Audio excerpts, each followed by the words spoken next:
Jadi sekali lagi kawan-kawan semua yang belum familiar dengan Troya, setelah Richmond mengambil jalan untuk meminta restoratif justice, ya kan, kemudian kita menarik mengundurkan diri sebagai penasihat hukum Richmond Sianipar, dan rupanya Richmond juga mencabut kuasanya.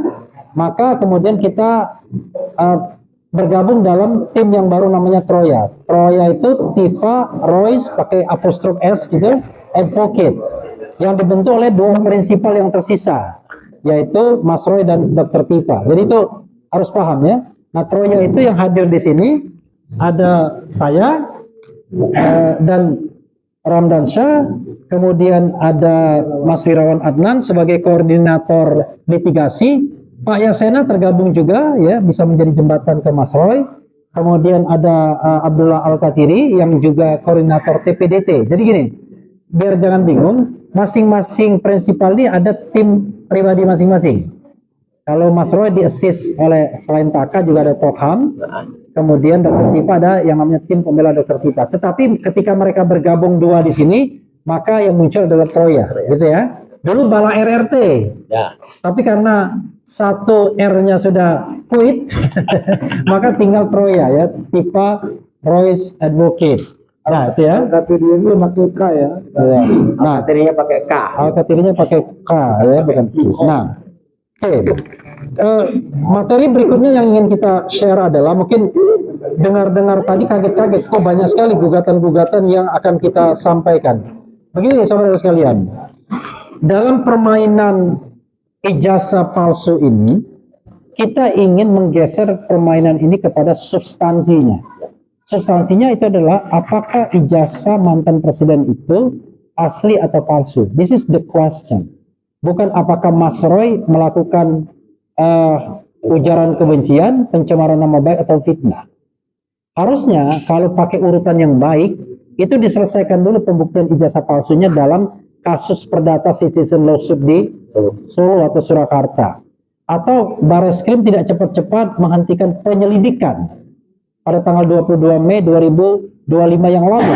Harusnya mereka menyelesaikan dulu secara solid berdasarkan putusan pengadilan bahwa ijazah itu palsu atau asli.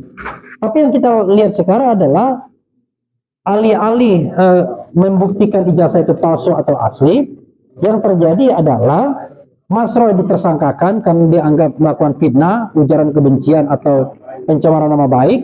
Dr. Tifa juga begitu, Richmond juga sebelumnya begitu. Kita tidak tahu apakah nanti RJ-nya akan diterima atau tidak. Kemudian di klaster 1 ada Rustam Effendi, Rizal Fadila dan Kurnia Tri Royani. Dan hari-hari terakhir ini mainnya main pinggiran lagi, ya, gosip-gosip, isu-isu dan lain sebagainya. Karena itu kita tidak mau melayani hoax seperti itu. Kita kembalikan pada real sesungguhnya dengan meletakkan masalah pada sesungguhnya apakah ijazah Jokowi itu asli atau palsu. Karena sepertinya pihak sana sengaja untuk membeceki arena ini pada hal-hal yang tidak substantif. Kami kembalikan pada hal yang substantif. Nah, substansi yang sudah kami bahas adalah ya, banyak agenda. Kami sudah pernah meminta 709 daftar barang bukti atau dokumen yang katanya disita oleh Polda Metro Jaya, dan itulah yang menjadi dasar untuk menersangkakan Mas Roy dan Dr. Tifa. Saya menyebut dua saja karena mandatnya cuma dua ya.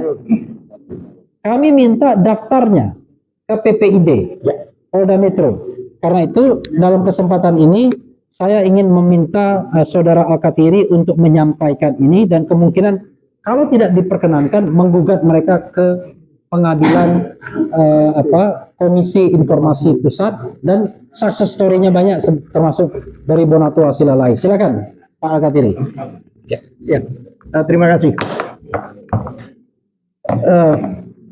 Berkali-kali kami katakan ya, masalah 709 ini adalah masalah 709 dokumen, yaitu dokumen yang dikatakan merupakan bukti surat oleh mereka.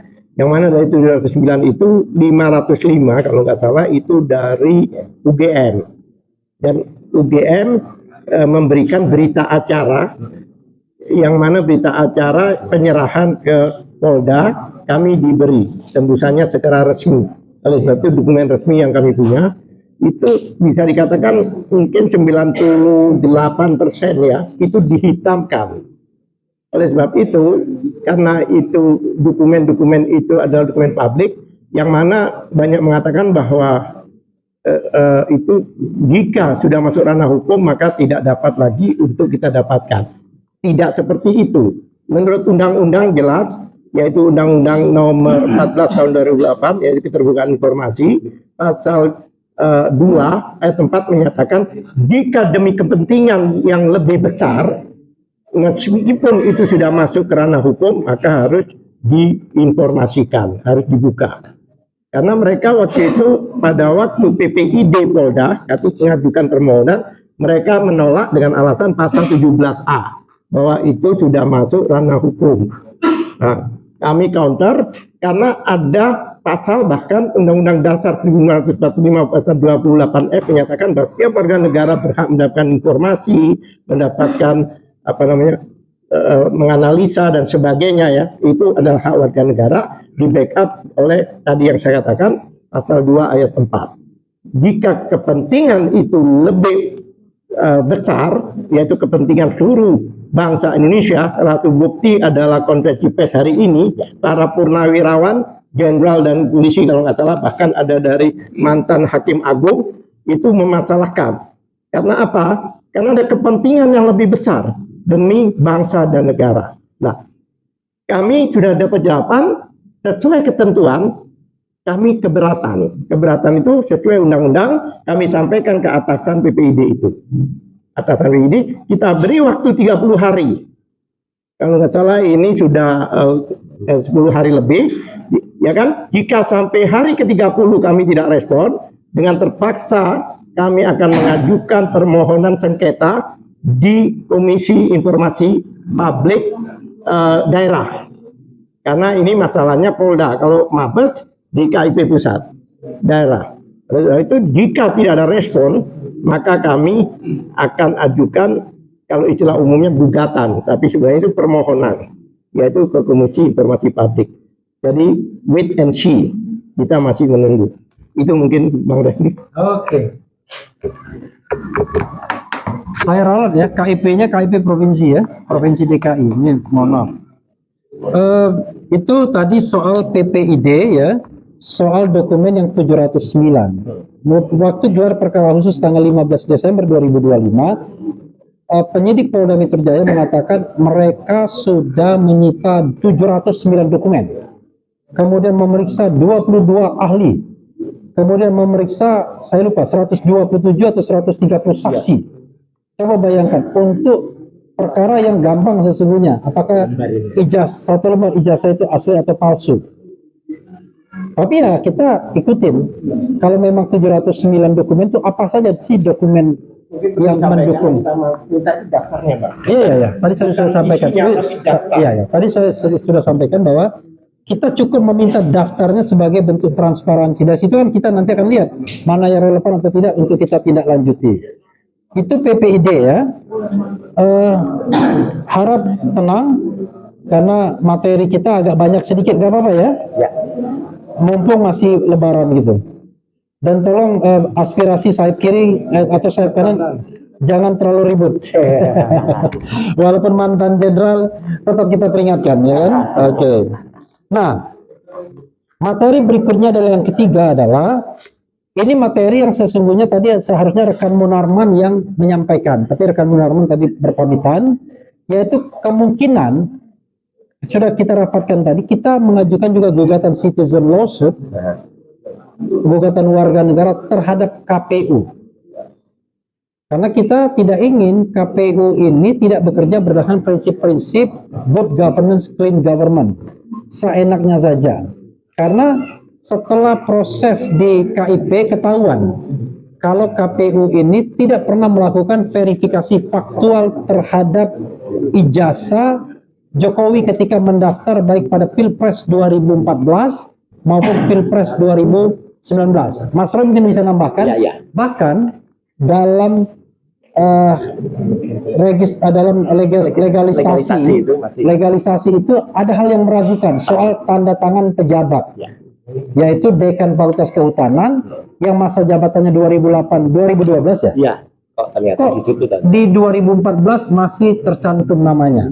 Dan juga di dalam dokumen legalisasi itu tidak terdapat tanggal kapan legalisasi dilakukan. Jadi itu juga menjadi persoalan yang kemudian kita akan gugat KPU agar dia bekerja lebih baik gitu. Memang banyak hal yang kita akan lakukan ya. Nah, itu hal berikutnya. Lalu poin berikutnya yang juga saya sampaikan, sebenarnya Munarman yang harus menyampaikan adalah bahwa nanti kita berencana juga melakukan gugatan PMH, perbuatan melawan hukum, terhadap mantan Presiden Jokowi dalam rangka apa? Dalam rangka transparansi. yes. Setelah adanya putusan KIP, Komisi Informasi Pusat atau DKI, pusat ya, pusat, itu mengatakan bahwa dokumen ijazah itu informasinya itu adalah publik. Dan sebelumnya sebenarnya undang-undang KIP juga mengatakan itu publik. Sehingga ada kewajiban paling tidak untuk transparan berdasarkan azas-azas umum pemerintahan yang baik. Nah, kita selama ini tidak pernah melihat Pak Jokowi itu menggelar press conference untuk menunjukkan ijazah yang diklaimnya sebagai ijazah asli. Bahkan cenderung berlindung di balik proses hukum seolah-olah ijazahnya itu sudah disita oleh Polda Metro Jaya. Padahal penyitaan itu sendiri juga membawa pertanyaan, karena yang biasanya disita barang bukti. Barang bukti apa, bro? Barang bukti hasil kejahatan. Lah, kalau ijazahnya asli kok disita? Ya kan? Biasanya kalau ijazahnya asli, ya disimpan. Kalau dia masih muda, masih fresh graduate kan untuk melamar pekerjaan kan, kok disita? Oke, itu menjadi pertanyaan. Itu ada Pak Didit tuh, ahli hukum, kalau mau tanya-tanya nanti ya, ahli hukum pidana. Karena itu kita minta gugatan pengadilan memerintahkan agar Pak Jokowi melakukan tindakan yang transparan. Kita tidak mempermasalahkan apakah ijazahnya palsu atau tidak, karena sudah ada forum Citizen Lawsuit di Solo, tapi kita ingin memerintahkan pengadilan agar Pak Jokowi bersikap transparan, menunjukkan ijazahnya secara transparan, paling tidak bisa dipotret oleh Mas Roy dan kemudian diuji lagi. Ya kan? Karena sampai saat ini yang diklaim sebagai ijazah asli itu adalah yang diperlihatkan pada tanggal 15 Desember 2025 yang kita cuma lihatnya 5 menit.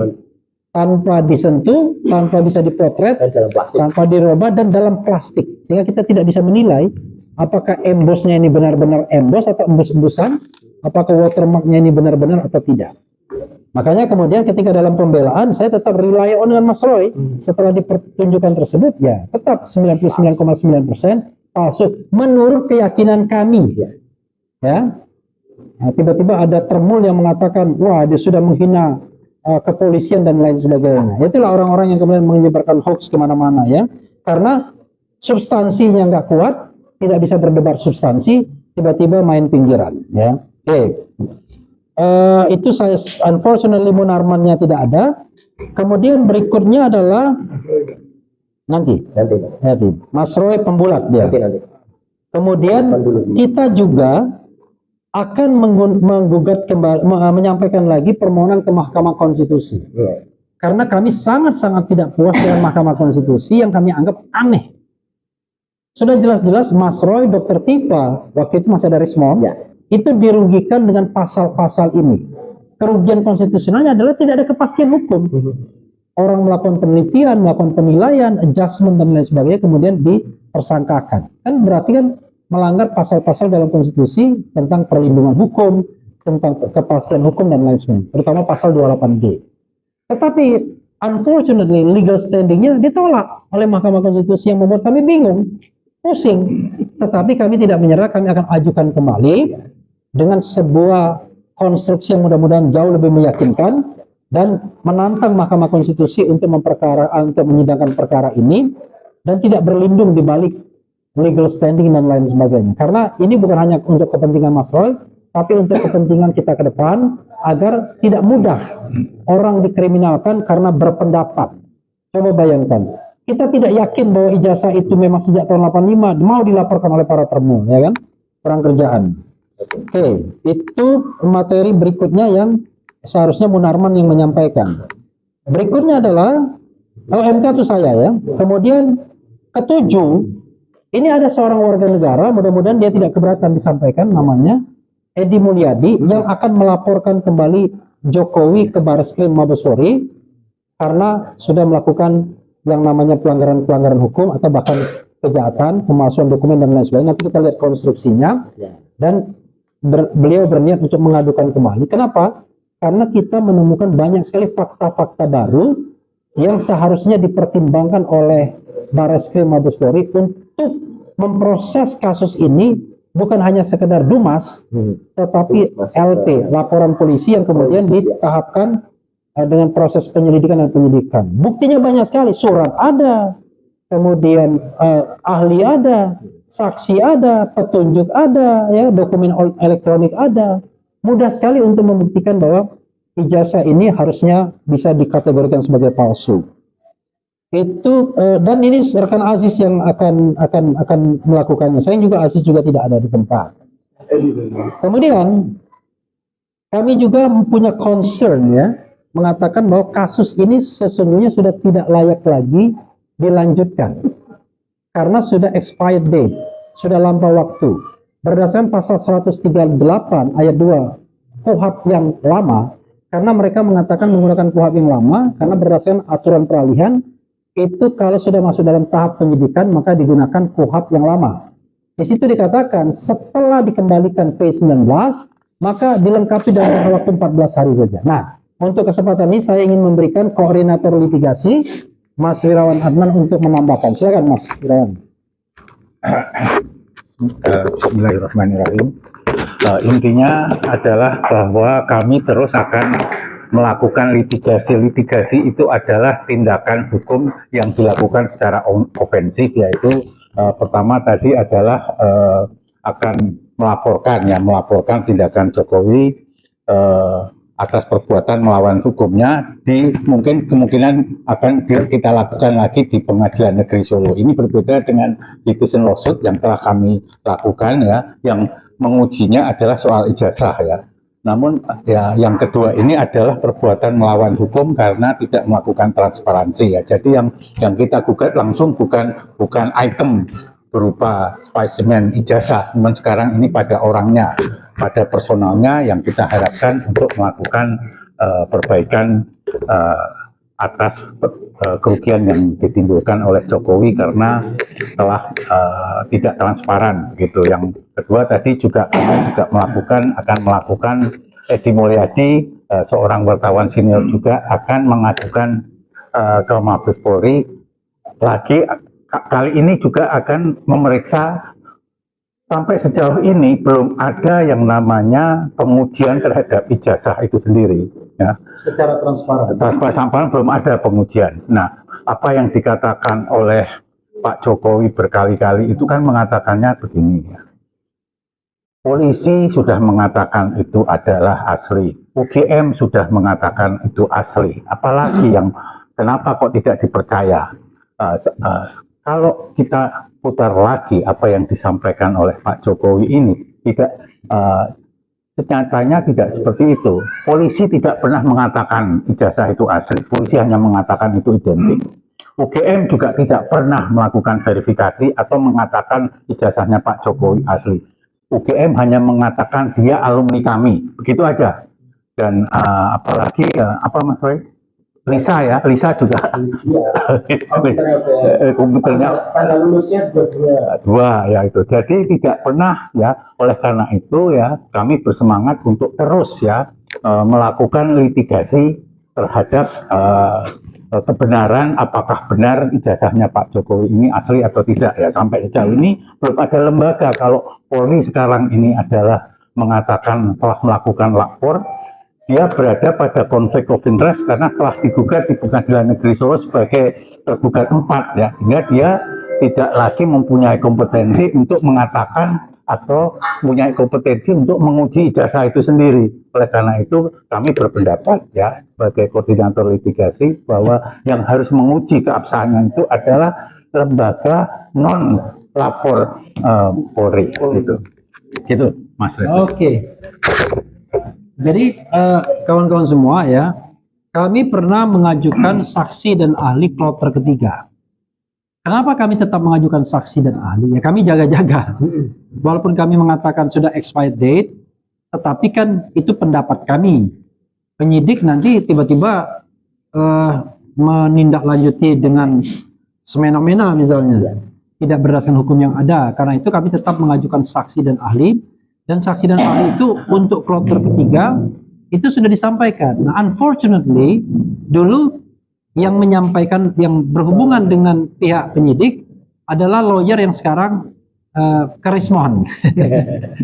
Jadi karena itu kami harus betul-betul menjalin lagi hubungan dengan pihak penyidik dan menanyakan bagaimana saksi dan ahli yang sudah kami sampaikan pada kloter ketiga. Rekan Ramdansyah akan menyampaikan hal ini. Silakan. Ya, sedikit saya sampaikan bahwa kemarin dari Bala RRT tentu saja sudah mengirimkan kloter ketiga saksi yang kami ajukan. Tentu saja setelah Rismon Sianipar dan kemudian PH individu Rismon kemudian mundur dari Bala RRT dan menjadi Troya, kami akan bersurat kembali dengan kemudian atributnya adalah Troya, Tifa Roy Suryo Advocates, untuk kemudian mengajukan nama-nama yang sebenarnya sudah ada atau mempertanyakan kembali apabila kemudian akan dijadikan saksi.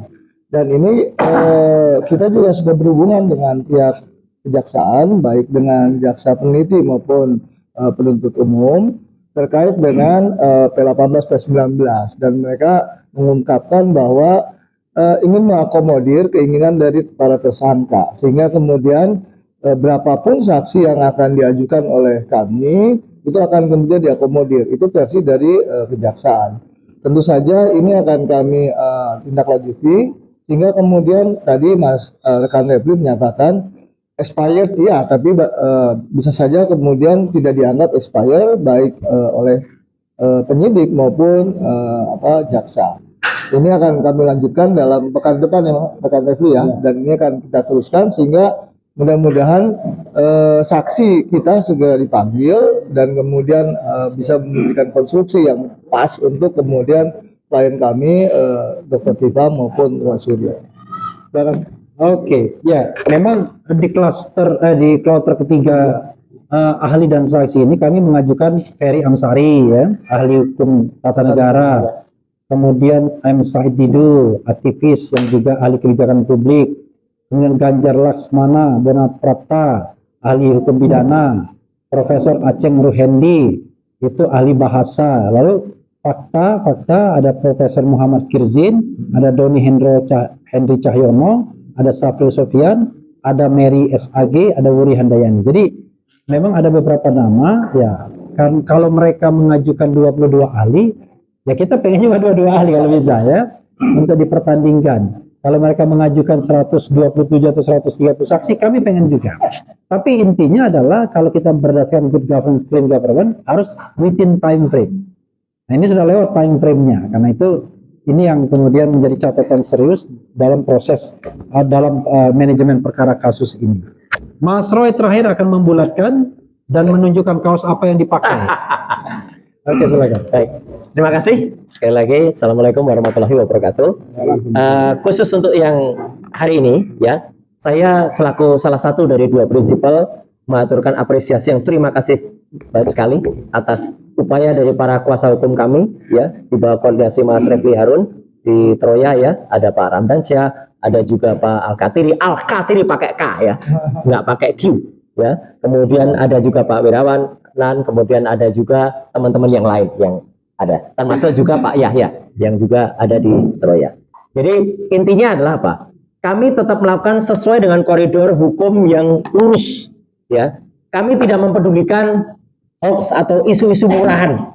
Sekali lagi saya katakan isu murahan yang ada sekeliling. Kami tetap fokus kepada bagaimana kita membuktikan ijazah ini 99,9% palsu. Akan halnya kalau misalnya teman-teman tanya, Mas fokus kok harus ke MK, harus ke KIP, harus ke citizen lawsuit, ya itu justru fokusnya di situ. Semuanya itu polanya adalah tentang ijazah ini, bukan untuk dibelokkan ke isu-isu yang murahan, hoax 50M, hoax apalah itu enggak. Kami sama sekali tidak akan melayani, dan jangan harap ya kami akan melayani isu-isu receh ini. Enggak perlu. Kita meresponnya cukup dengan statement saja. Karena mereka hanya menyampaikan ini. Kalau mereka menantang, mana kok tidak dilaporkan? Enggak, kita justru melaporkan yang ini. Kita serius kembali ke gawangnya. Ya, membuktikan ijazah Joko Widodo 99,9% palsu. Itu sudah clear. Jadi sekali lagi ya teman-teman semua, fokus pada press conference dari Troya saat ini ya, Tifa Roy Advocates kali ini adalah kita menentukan apa-apa langkah yang nanti akan dilakukan, termasuk juga ada gugatan CLS, kemudian juga sama juga jadi dari Tokham tadi juga ada gugatan CLS atas nama 17 senior atau purnawirawan TNI. Ini juga dari Troya juga ada juga di sahabat kami Pak Edi Mulyadi yang nanti akan juga menyampaikan, ada KKIP kita pertegas ya, sekali lagi Ombudsman juga akan kita lakukan lagi. Jadi sekali lagi, meskipun ini pun sudah saya bongkar habis ya, soal yang WA palsunya Dr. Tifa itu, dan itu sudah saya sampaikan. Jadi saya kira itu nggak perlu dibahas lagi, dan kita tetap menyemangati. Saya statement saja, kita tetap semangat dengan Kaos baru. Dr. Tifa, ya. Iya, karena Dr. Tifa itu teman-teman lihat, saya tetap semangat dengan bukunya, yaitu bukunya apa? Tentang penelitian otaknya Jokowi. Nah ini. Jadi ini adalah membedah otak, ya, membedah otaknya Jokowi. Ya, itu menunjukkan apa? Dr. Tifa tegar, ya, kemudian tetap concern sesuai dengan semangat, tetap istiqomah. Dan kalau hari ini dia datang, memang tadi juga WA secara pribadi juga, Mas, tolong sampaikan hari ini saya tidak menggunakan karena harus menyelesaikan banyak hal. Iya, kita doakan disertasi doktornya Dr. Tifa di 2 tempat itu akan lancar dan sukses, dan apa yang sudah dilakukan kemarin ketika melakukan bukan hanya kontemplasi tapi melakukan juga dalam 10 hari terakhir di bulan suci Ramadan itu juga akan mendapatkan hasil yang terbaik dari Allah Subhanahu wa taala.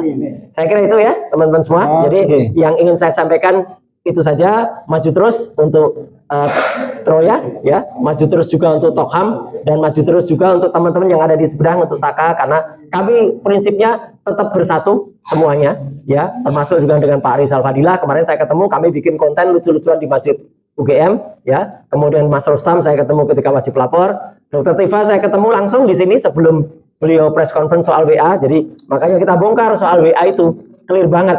Dan teman-teman, ini ada yang menarik dikit aja, ada yang menarik meskipun tadi saya nggak mau terjun ke soal isu itu ya. Ada di Get Contact sekarang sudah muncul lagi. Kalau teman-teman lihat di nomor yang siapa nomor itu, ternyata muncul lagi nama nomor itu pernah didaftarkan di Get Contact ya. Duduk aja ya. Oh ya, duduk aja ya. Ya, di Get Contact atas nama termul yang terkenal. Nah, Nomor yang mana? termul yang terkenal itu adalah nomor yang WA itu. Ya, jadi tidak hanya penipu, tapi muncul satu nama. Saya nggak akan membacakan di sini namanya, tapi teman-teman cek aja di Get Contact. Dan ini jawaban dari Get Contact. Siapa namanya? Ini. Oh, waduh. Sorry. Ya itu, tapi nggak boleh. Ini Get Contact ya. Get Contact ya, nggak apa-apa. Ini Get Contact loh ya. Jawaban dari dan ada dua yang menunjuk perkara ini palsu atau tidak. Kita nggak menyebarkan hoax. Nanti kita ngikut-ngikut dituduh menyebarkan hoax. Padahal tidak ya. Ini dari Get Contact aja. Oke, saya kira itu ya. Jadi jelas kami tetap bersatu. Terima kasih untuk Troya, terima kasih untuk Tokham, terima kasih juga untuk TAKA dan yang lainnya. Terima kasih. Oke. Wassalamualaikum warahmatullahi wabarakatuh. Terakhir ya, ada satu ungkapan mengatakan kalau Anda tidak kuat substansi, maka Anda akan main pinggiran. Nah, ini. Nah, padahal substansinya adalah tunjukkan saja apakah ijazah itu asli atau palsu. Nah, karena itu transparansi, karena ada satu dokumen yang diklaim sebagai ijazah yang asli, yaitu dokumen yang ditunjukkan oleh Polda Metro Jaya pada tanggal 15 Desember 2025. Unfortunately, ketika Polri termasuk pihak yang digugat di citizen lawsuit di Solo, mereka yang punya kesempatan untuk menunjukkan ijazahnya tapi memilih tidak menunjukkannya. Nah, teman-teman bisa menilai sendiri kalau Anda tidak transparan dalam soal ini, maka apakah bisa dipertahankan klaim bahwa ijazah itu asli? Maka kembali lagi pada keyakinan Mas Roy Suryo, 99,9% palsu. Wabillahi taufiq wal hidayah. Wassalamualaikum warahmatullahi wabarakatuh. Ada yang mau tanya, nggak ada ya? Oh, cukup ya?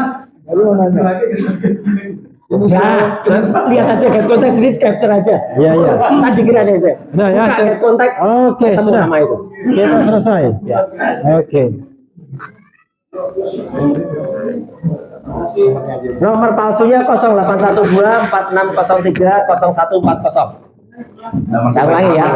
WA palsu yang mengatasnamakan Dr. Tifa adalah 081246030140. Sebenarnya sudah saya periksa dalam CDRI-nya, Call Data Record Information-nya. Hanya karena kemarin belum saya sebutkan. Sekarang karena ada banyak pertanyaan, saya sebutkan aja, dan ini adalah hasil get contact. Nama itu disebut 2 kali di get contact. Dan get contact itu siapa? Bisa cek juga nanti siapa yang mengisi. Yang jelas bukan dari kita. Ya, itu adalah OSIN. OSIN itu open source information. Jadi itu jelas. Oh, bukan termul masa ngisi namanya sendiri? Ya kan nggak mungkin. Oke. Ya, termulala. Yes. Oke. Jahat banget Ya, itu saja sobat dan sekalian ya, kawan-kawan semua. Mudah-mudahan kita bisa nanti mengupdate lagi hal-hal yang akan kami lakukan segera. Wassalamualaikum warahmatullahi wabarakatuh.